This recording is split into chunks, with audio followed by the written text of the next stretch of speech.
Jones with BMG Tax Professionals and Accounting. This is part 6 to an actual 5-part video series. This is a bonus covering nonprofit organizations. Now, a nonprofit organization is a corporation that has been formed under the non-corporation law of a particular state.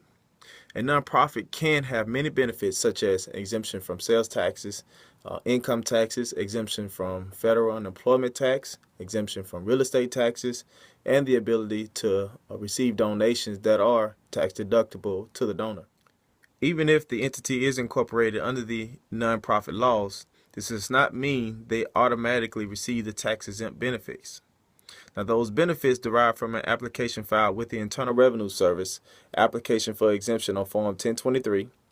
Now, there is a hierarchy to these benefits a nonprofit can receive. The first level being a nonprofit having a limited exemption from income tax, and this occurs when a nonprofit classified as an association. Now, if their revenues from membership dues exceed their expenses, they most likely will be exempt from paying income tax, but subject to all other taxes. An organization classified as tax-exempt will be exempt from the full range of taxes.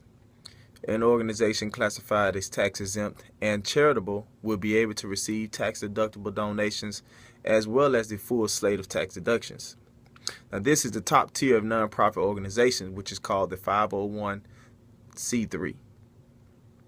Now, the IRS reviewed the missions of the organizations as well as their expected revenues and where they're coming from, such as donations from the public, government grants, fees for services, income, and etc. A nonprofit organization does not have owners, and the nonprofit can make a profit, and any profit in the nonprofit organization is for the benefit of the entity and cannot accrue for the benefit of any individual.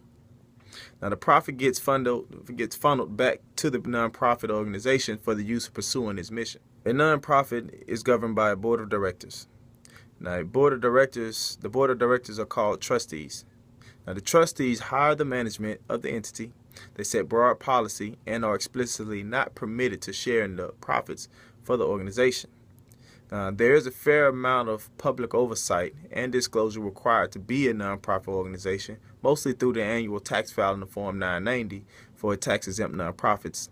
Now, nonprofits that are not tax-exempt will file the annual return on the corporate Form 1120.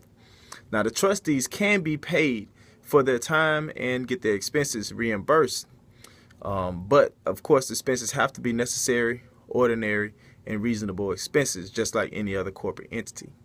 Now, this will wrap up the bonus section for nonprofit organizations. If you have any questions, please feel free to give us a call, 305-792-8867, or you can visit us on the web, ask any questions you may have, bmgtaxes.com. You can follow us on Instagram, bmg_taxes, and this should pretty much wrap it up.